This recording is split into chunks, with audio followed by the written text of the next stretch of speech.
elections, because it's vitally important, of course, that the next round, and it's important that we keep the coalition that we've had together and all the organisation frame that we've had put in place over the last 8-12 weeks in place to go on and move on to what the other battles are that come towards us. The very first real battle is going to be this new attempt within Ireland to overturn the last referendum within that area of Europe and bring on board the Lisbon Treaty, which will then open the doors for one or two or three of the other last countries within Europe who have yet to face the referendums, but they need to get that Ireland one on board.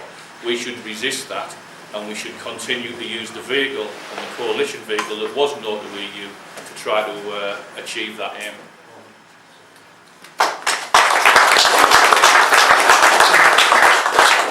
Our second speaker is Dave Nellist, Socialist Party councillor in Coventry, and obviously a No2EU.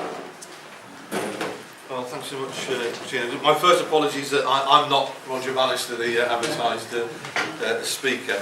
But as I said in the main session early on, as well as my involvement nationally with the No2EU campaign, I'm also the chair of the national chair of the campaign for New Workers' Party. And like Gary, I've got one or two bits to give out to you at the end as well, which I'll refer to in a second. In the 10 minutes or so that I've got, I'm going to briefly draw a balance sheet of the campaign. Both be careful not to over-exaggerate the gains, but equally so, unlike one or two commentators over the past 10 days or so ago, I don't want to airbrush out of history entirely the existence of the No2EU campaign, nor to downplay what I think were significant achievements made. Firstly, as Gary has said, we had only weeks, not months, to establish the name of the campaign, and the nature of the list system in all the different regions was such that if you didn't know the name of the campaign before you got there, even if you knew one or two of the people who were standing, it was very difficult to find their names in the tiny print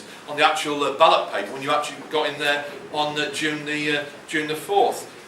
Yet the results which were achieved are, I think, significant, and it's worth just comparing it briefly to previous European elections. Back in 1999, when again I was involved in standing in the West Midlands to the then Socialist Alliance, if you add together all the left votes in the 1999 European elections, that includes not only the Socialist Alliance in the West Midlands, but individuals like Ken Coates in the Eastern Midlands, a former Labour Euro MP, Christine Oddy, a former Euro MP for Labour in the West Midlands, the total was 163,000.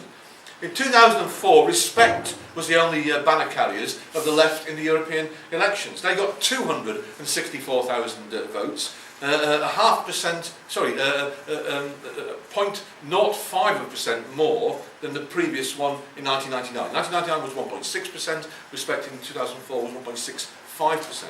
If you add together No2EU with the SLP vote, and I do that for quite simple reasons. I mean, Coventry, for example, the SLP, I've had a member for over 5 years, and a number of people who said to me in the days afterwards, voted for you, Dave, vote for the Socialists. Hang on, we weren't standing with the Socialists, but we were the No2. I mean, if you had, because it was the only other left party that had a No2EU position, it also had the advantage of the reputation in certain working-class areas of Arthur and the struggle during the miners' strike and so on. If you add those two things together, that was 340,000 votes, or 2.2%. In other words, the best result for the left in the 3 Euro elections. Put it into another context, because again I think it's worth looking at the votes in this way. For every one vote No2EU and the SLP got, the BNP got 3, the Greens got 4, and Labour got 7.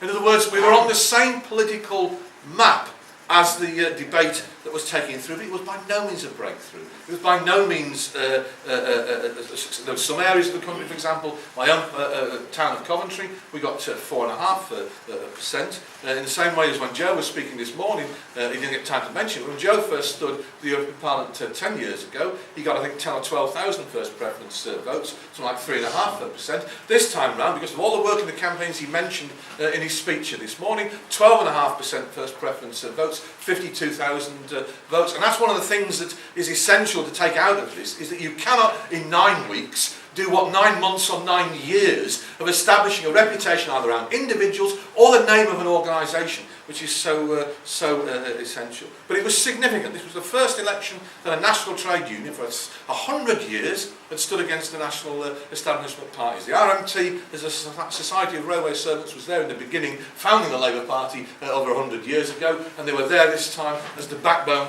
of this campaign, alongside all the leading industrial militants from any dispute that was worth talking about in the last 6 months, whether it was people like Keith and John, who spoke today from Lindsay, whether it was Rob Williamson from Linamar, whether it was the conveners from Vistian at Enfield and Basildon, or the Olympic construction site, wherever disputes had taken place, those were, alongside some individual regional people from the FBU, national executive members from Unison, the RMT, and others. 10.5 million leaflets were put out nationally by the campaign, took up all the detailed things about centralisation of the EU, about the Lisbon Treaty, about privatisation, about the race to the bottom, about the Viking Laval judgments. And did anybody interested in any of those things during the election? Because no, when we wrote those things 2 months before the election, printed them 1 month before the election, sent them out through the post office for 3 or 4 weeks during the election, and all the papers were interested, of course, was the MPs and the sleaze, and the way in which loads of people then get pissed off with their establishment parties, then said, who are you going to vote for? Scratching around for the name that they've perhaps heard of before. Oh, that UKIP, what it's called, BNP. I'm going to vote for one of them parties again. And that's not, you know, you can go to the Joseph Rowntree Foundation and look at their analysis of the previous European elections and the BNP votes, or you can go to Channel 4's analysis of BNP voters in this election, where a minority of those who voted for the BNP, some 44%, agreed with the BNP's attitude to non-whites. In other words, 50%, 6% in the Channel 4 survey said they didn't agree. 70% of those BNP voters going to Channel 4 thought that all establishment parties were the same and looked after themselves when they got down to London. And I think 50-something%, nearly 60%, thought that Labour used to be a party for people like me and no longer it is. In other words, there's a lot of protest voting that was bound up of ex-Labour voters. And if you look at areas like Barnsley, where the Labour vote collapsed from 45% down to 25%, or areas where the BNP had been successful, that is where they were getting their votes from. And this campaign was the only single campaign throughout the European election that its party political broadcast attacked the BNP. There may be other supporters of other parties who say that either individuals, whatever, that they had a position, but nobody put it in their political broadcast other than this campaign itself. And if people want to take it up in the discussion, I'll come back to it at the end about the accusation that if we hadn't stood, for example, in the North-West, then the BNP wouldn't have got their candidate elected. The reality, of course, is that millions of people in the last 10 years have peeled away from Labour. And it was a huge drop in Yorkshire and the North West of the Labour vote, which gave the BNP the seat. And if anybody says we should have been out raising all the money we raised for this campaign in order to campaign for the Greens in the North West, I've got a simple answer to that question. It would have been far more effective for us to spend all that time and money going out and campaigning for UKIP in the North West, because they were only 1,500 votes behind to have got that last seat instead of the BNP. Once you start talking about, you've got to vote for somebody other than who you believe in, to stop somebody who you don't believe in getting a seat. You make all sorts of funny bedfellows, because the logic of that is eventually you've got to vote for one of the big three parties. Is the only way to keep people out in this particular